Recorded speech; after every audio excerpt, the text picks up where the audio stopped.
Assalamualaikum warahmatullahi wabarakatuh. Perkenalkan, saya Ibu Dr. Anda Mimin Yatminiwati MM, dosen tetap STE Widyagama Lumajang. Saya adalah dosen program studi akuntansi. Pada kesempatan yang baik ini, saya akan menjelaskan tentang Tridharma Perguruan Tinggi, khususnya tentang pendidikan dan pengajaran.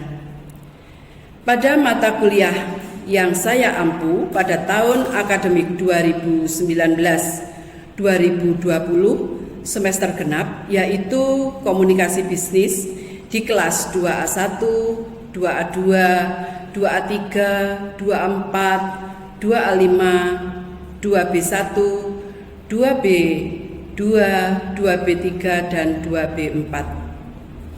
Dalam proses belajar mengajar di dalam kelas, di kampus sudah dilengkapi dengan infokus dan papan tulis sehingga proses pembelajaran berjalan dengan lancar. Pada awal pertemuan, saya selalu menyampaikan kontrak perkuliahan yang membahas tentang manfaat mata kuliah, deskripsi mata kuliah yang akan dipelajari dalam satu semester, capaian pembelajaran, metode pengajaran, referensi yang digunakan, tugas-tugas baik individu maupun kelompok, dan tentang penilaian yang saya terapkan. Deskripsi mata kuliah komunikasi bisnis. Komunikasi bisnis merupakan komunikasi yang berkaitan dengan komunikasi verbal dan komunikasi nonverbal, penulisan pesan-pesan bisnis, laporan bisnis, laporan singkat, laporan formal, korespondensi bisnis, teknologi komputer, surat lamaran kerja, resume yang baik, serta bagaimana menghadapi wawancara kerja. Kemampuan yang diharapkan pada mata kuliah komunikasi bisnis yaitu mahasiswa diharapkan mampu berpikir kritis dan objektif. Yang kedua, mahasiswa memiliki pemahaman konsep-konsep teoritis tentang komunikasi bisnis. Yang ketiga, mahasiswa memiliki kemampuan dalam menganalisis dan berpikir secara kritis terhadap isu-isu strategis di bidang komunikasi bisnis, serta mampu mendesain pesan komunikasi bisnis dan menyampaikan secara efektif baik lisan maupun tulisan. Selain itu, mahasiswa dapat mengubah perilaku melalui pesan komunikasi yang bermanfaat dalam lingkungan kerja, organisasi, atau perusahaan. Materi pembelajaran komunikasi bisnis yaitu yang pertama, saya menyampaikan kontrak perkuliahan terlebih dahulu, kemudian yang kedua, dasar-dasar komunikasi bisnis, yang ketiga, komunikasi dalam bisnis, yang keempat, komunikasi lintas budaya, 5, teknologi komunikasi, 6, perencanaan pesan bisnis, 7, pengorganisasian pesan bisnis. Nah, setelah 7 tatap muka, maka dilaksanakan UTS.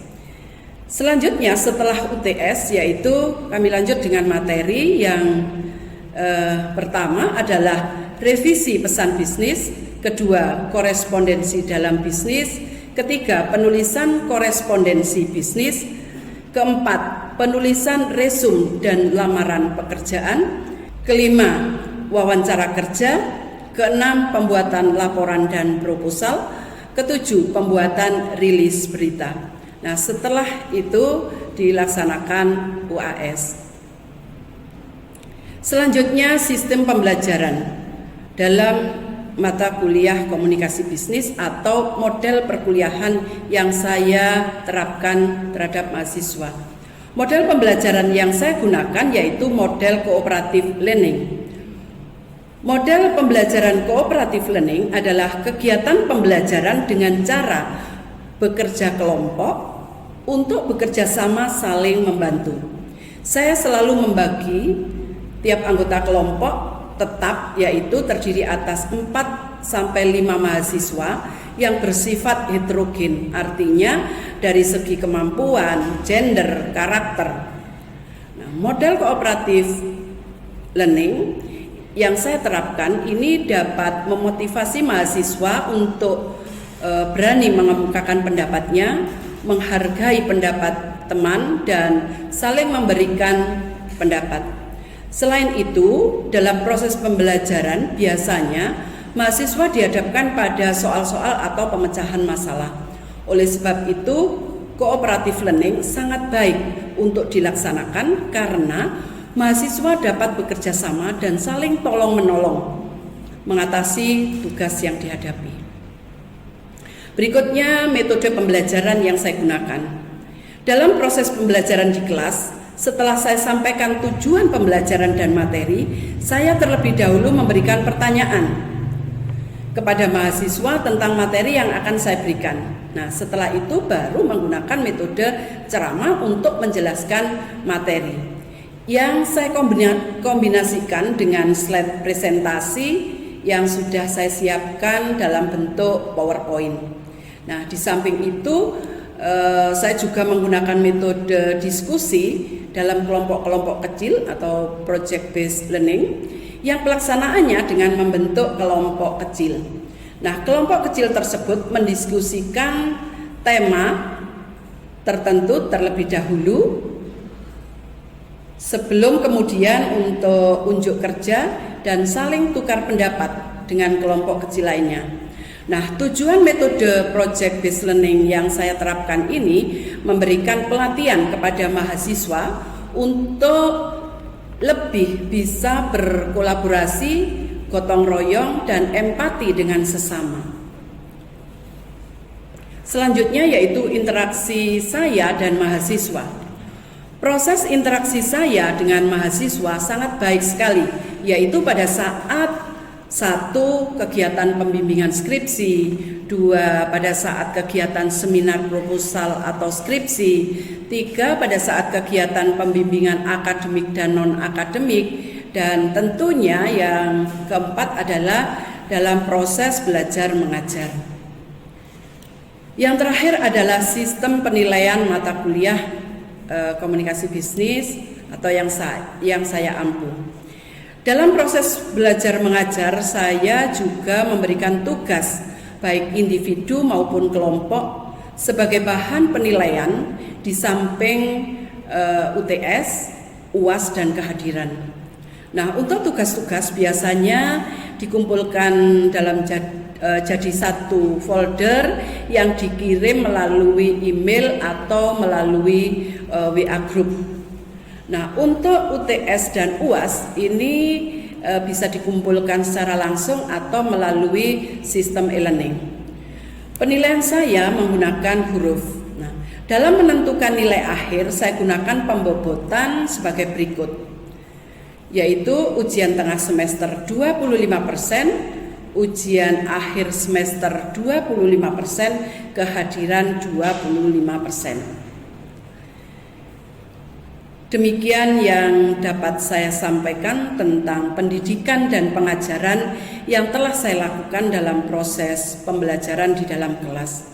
Wassalamualaikum warahmatullahi wabarakatuh. Assalamualaikum warahmatullahi wabarakatuh. Waalaikumsalam warahmatullahi wabarakatuh. Bagaimana kabarnya hari ini? Sehat semua? Sehat. Alhamdulillah, semoga sehat selalu. Pada hari ini adalah pertemuan kedua ya. Ya. Pada pertemuan yang pertama kemarin sudah saya jelaskan tentang kontrak kuliah. Tentunya sudah paham di kontrak kuliah. Saya sudah menjelaskan tentang deskripsi mata kuliah, menjelaskan capaian pembelajaran, kemudian menjelaskan referensi yang digunakan, kemudian penilaian ya. Nah, pada pertemuan yang kedua ini saya akan menjelaskan tentang dasar-dasar komunikasi bisnis. Sebelum saya jelaskan tentang dasar-dasar komunikasi bisnis, perlu diketahui terlebih dahulu tujuan pembelajaran. Nah, setelah mempelajari bab ini, mahasiswa diharapkan dapat menjelaskan pengertian komunikasi, menjelaskan proses komunikasi, membedakan komunikasi nonverbal dan verbal, dan yang terakhir bisa memahami pentingnya komunikasi yang efektif. Gambar-gambar komunikasi. Gambar komunikasi antara seseorang dengan orang lain. Sebelum saya jelaskan, saya ingin tahu pemahaman saudara terlebih dahulu. Apa sih yang dimaksud dengan komunikasi itu? Ada yang bisa? Saya Bu. Silahkan, Lisa. Komunikasi yaitu aktivitas penyampaian informasi baik itu pesan, ide kepada seseorang baik secara langsung maupun tidak langsung. Iya, bagus sekali jawaban Lisa. Ada jawaban yang lain? Saya Bu. Silahkan. Silahkan. Komunikasi adalah suatu kegiatan penyampaian pesan atau informasi kepada orang lain. Iya, bagus sekali. Saya ingin satu jawaban dari cowok. Silahkan, Adit. Suatu proses penyampaian pesan antara komunikator dengan komunikan. Penyampaian? Penyampaian pesan Pesan. antara komunikator dengan komunikan. Iya, bagus sekali. Saya kira dari 3 jawaban tadi bagus sekali jawabannya. Untuk itu, mari kita pelajari bersama apa sih yang dimaksud dengan komunikasi itu.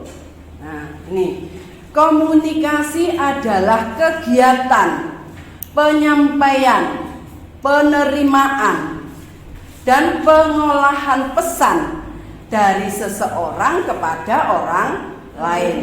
Jadi, dalam komunikasi ada yang disampaikan, ya, yang berupa pesan. Kemudian ada yang menerima.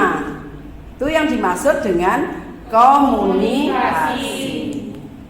Kemampuan berkomunikasi dapat disebut sebagai kemampuan berbahasa. Karena dalam berkomunikasi digunakan bahasa sebagai media utamanya. Nah, kemampuan berkomunikasi dapat dibedakan menjadi satu, ada kemampuan menyimak, kemampuan berbicara, kemampuan membaca, dan kemampuan menulis. Berikutnya yang perlu kita pahami dalam komunikasi adalah proses komunikasi. Proses komunikasi ini dijelaskan melalui beberapa model komunikasi. Menurut Aristoteles ini bahwa komunikasi itu yang penting ada 3 hal. Yang pertama yaitu pembicara. Jadi dalam komunikasi harus ada sumber komunikasi atau orang yang menyampaikan pesan. Yang kedua, ada topik yang dibahas. Ya. Yang ketiga, ada penerima, yaitu orang yang menerima pesan. Itu proses komunikasi menurut Aristoteles.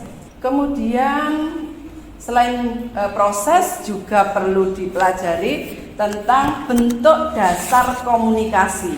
Yang pertama, bentuk dasar komunikasi yaitu disebut komunikasi nonverbal, silent language. Komunikasi nonverbal ini adalah merupakan kumpulan isyarat, gerak tubuh, intonasi suara, sikap yang memungkinkan seseorang untuk berkomunikasi tanpa kata-kata. Ini masih menurut Boff and Thiel. Jadi komunikasi nonverbal ini komunikasi tanpa kata-kata. Ada yang bisa memberi contoh komunikasi tanpa kata-kata? Yang bisa meyakinkan orang lain? Sudah bisa mengirimkan pesan? Coba jelaskan contoh komunikasi nonverbal. Untuk contoh dari komunikasi nonverbal yaitu contohnya diam. Oke, bagus sekali contohnya. Saya lanjut kalau begitu. Nah, ini fungsi komunikasi nonverbal menurut makna, yaitu yang pertama meyakinkan apa yang diucapkan. Ya, satu contoh tadi, kalau mau mengatakan jangan rame, jangan berisik. Ya. Kemudian kalau sedang marah, saya marah kepada seseorang, ya, dengan membelalakkan mata saja, ya, ini akan meyakinkan orang yang kita ajak berbicara.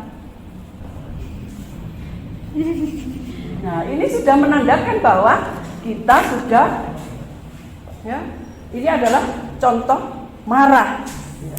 Atau dengan gerakan, bisa. Nah, itu adalah meyakinkan apa yang diucapkan. Yang kedua, menunjukkan perasaan atau emosi yang tidak bisa diutarakan dengan kata-kata. Kemudian menunjukkan jati diri sehingga orang lain bisa mengenalnya. Misalnya, ya, orangnya besar, ya, kemudian hitam, kemudian kalau berbicara suaranya tidak ada suaranya, namanya nonverbal. Kalau marah, ya, dengan membelalakkan mata ini sudah bisa dikenali. Oh, ini sih dia pasti, karena dengan membelalakkan mata yang sangat lebar, ya, ini akan berbeda dengan yang lain. Kemudian yang keempat, menambah atau melengkapi ucapan-ucapan yang dirasa belum sempurna. Kemudian berikutnya komunikasi verbal. Komunikasi verbal merupakan bentuk komunikasi di mana pesan disampaikan secara lisan atau tertulis dengan menggunakan bahasa. Ini kebalikan dari non-verbal. Kalau non-verbal tadi tanpa kata-kata, hanya dengan gerakan anggota tubuh, ya. Tetapi kalau verbal ini bisa secara langsung, baik lisan ataupun tertulis. Berikutnya, komunikasi yang efektif. Komunikasi akan efektif apabila terjadi pemahaman yang sama dan merangsang pihak lain untuk berpikir atau melakukan sesuatu. Jadi komunikasi itu efektif apabila komunikan dengan komunikator mempunyai pemahaman yang sama. Tidak ada salah persepsi. Itu yang dimaksud komunikasi yang efektif, sehingga antara komunikan dengan komunikator ini, ya, bisa berkomunikasi dengan baik dan lancar, ya, apabila komunikasinya efektif. Faktor-faktor yang mempengaruhi komunikasi yang efektif. Yang pertama, kredibilitas dan daya tarik komunikator. Ini sangat penting sekali. Kredibilitas komunikator ini menunjukkan bahwa pesan yang disampaikan dianggap benar dan dapat dipercaya. Kepercayaan yang tinggi terhadap komunikator akan menyebabkan kesediaan komunikan untuk menerima pesan dan mengubah sikap sesuai dengan keinginan komunikator. Jadi yang pertama ini, kalau komunikator itu bisa dipercaya, komunikan itu pasti akan mengikuti kemauan dari komunikator. Jadi itu yang pertama. Yang kedua, kemampuan pesan untuk membangkitkan tanggapan. Pesan akan menimbulkan reaksi apabila menarik perhatian. Jadi pesannya harus menarik perhatian. Kemudian menggunakan lambang atau bahasa yang dipahami komunikan. Semua ini akan bisa terjadi komunikasi yang baik antara komunikator dengan komunikan. Kemampuan komunikan untuk menerima dan memahami pesan.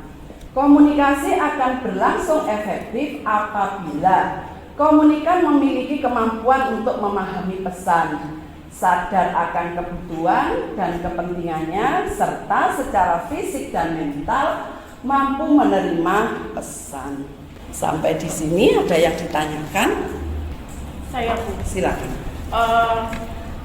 Agar dapat saling memahami, komunikan dan komunikan harus memiliki pengertian yang sama mengenai kata, gerakan badan, nada suara, dan simbol-simbol lainnya. Nah, pertanyaannya, hambatan komunikasi antar manusia bisa berupa apa saja? Bagus sekali pertanyaannya. Jadi tidak menutup kemungkinan kita dalam komunikasi itu ada hambatan.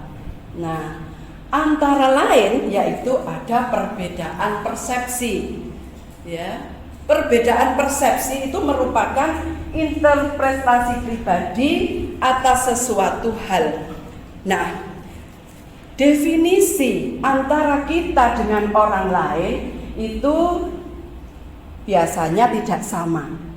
Ini yang menyebabkan komunikan dengan komunikator ini mempunyai hambatan, ya, karena mendefinisikan sesuatu hal ini tidak sama. Itu yang pertama. Yang kedua, pendengaran yang buruk. Nah, pendengaran yang buruk bukan berarti kita itu tuli, bukan. Yang dimaksud pendengaran yang buruk dalam hal ini, misalnya diajak berkomunikasi ini melamun misalnya. Nah, kalau melamun tentunya tidak akan bisa menerima pesan dengan baik, ya. Karena tidak bisa menerima pesan dengan baik, otomatis, ya, pesan yang disampaikan tidak sampai kepada komunikan. Yang ketiga, ada gangguan emosional. Yang dimaksud gangguan emosional yaitu misalnya dalam keadaan kecewa, keadaan sedih, keadaan gembira. Ini sulit seorang komunikator untuk bisa menyusun pesan. Demikian juga dengan komunikan.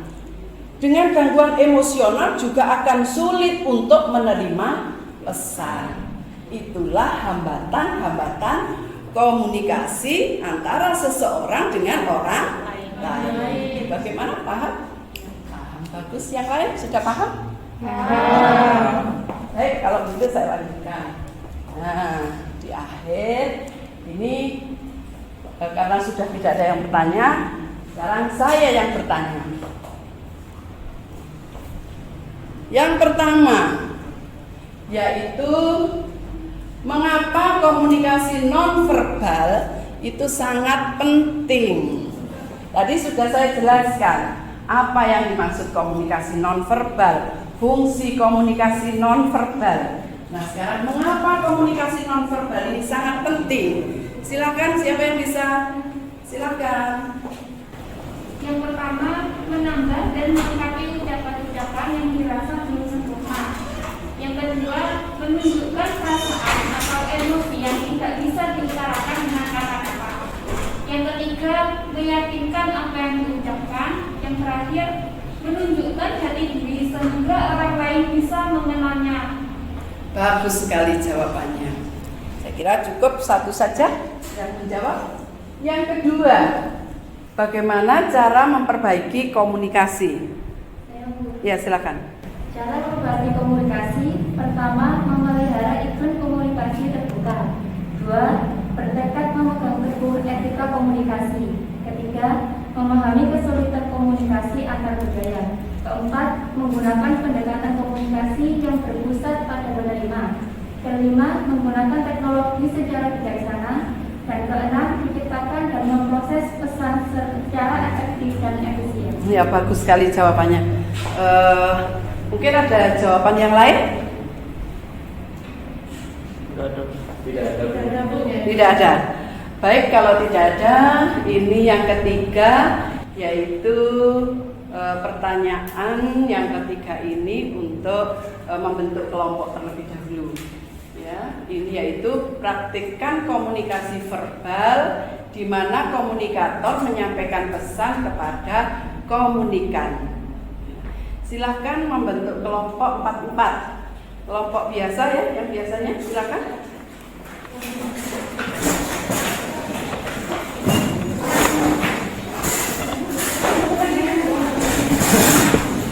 Iki nek ngadu. Tolong. Apa kabeh? Silakan diskusikan dulu pesan apa yang akan disampaikan kepada komunikan.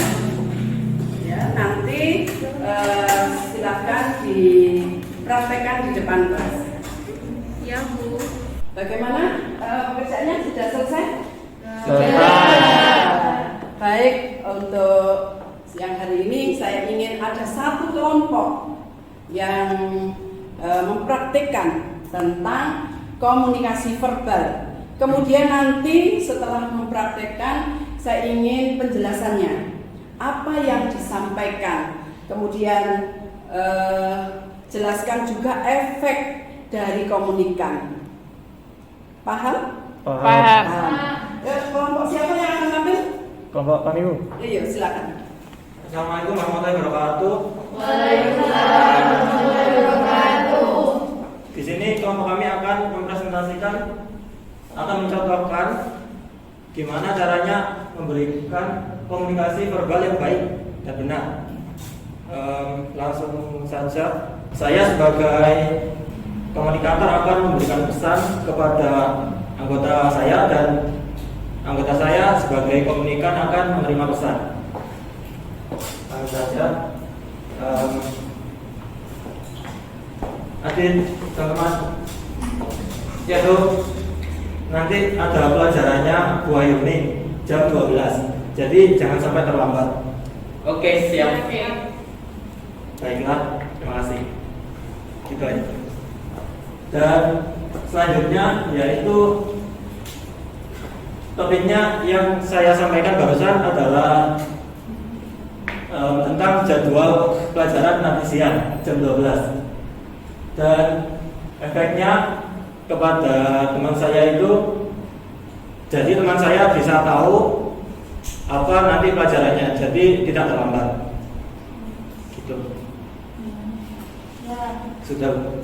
Ya, silakan juga. Bagaimana kelompok lain bisa menanggapi apa yang disampaikan dari kelompok yang tampil tadi? Bisa.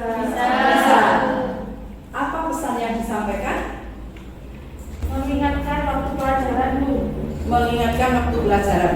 Kemudian bagaimana efek komunikan pada saat komunikator menyampaikan pesan? Silakan. Komunikan bisa tahu kalau nanti pelajaran gimana. Bisa tahu. Ada lagi? Sebenarnya nanti itu mereka tidak lupa untuk mengingatkan. Efeknya. Apakah komunikan mengikuti arahan dari komunikator tadi? Mengikuti, mengiyakan dengan memberikan apa tadi? Jempol. Ya, sekali lagi beri aplaus untuk kelompok yang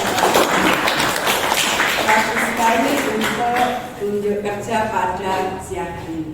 Baiklah, itu saja yang bisa saya sampaikan tentang proses pembelajaran dasar-dasar komunikasi bisnis. Ya, ini masih dasar-dasar, ya, perlu dipahami. Ini adalah dasar komunikasi bisnis. Untuk minggu yang akan datang kita bertemu kembali, ya, dengan materi yang berbeda, yaitu komunikasi dalam bisnis.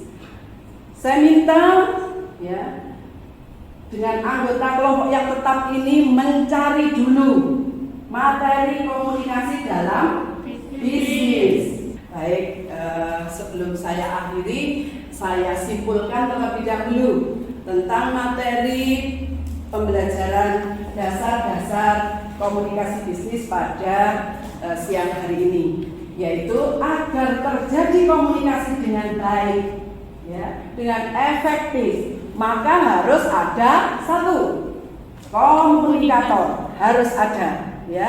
Yang kedua, harus ada pesan.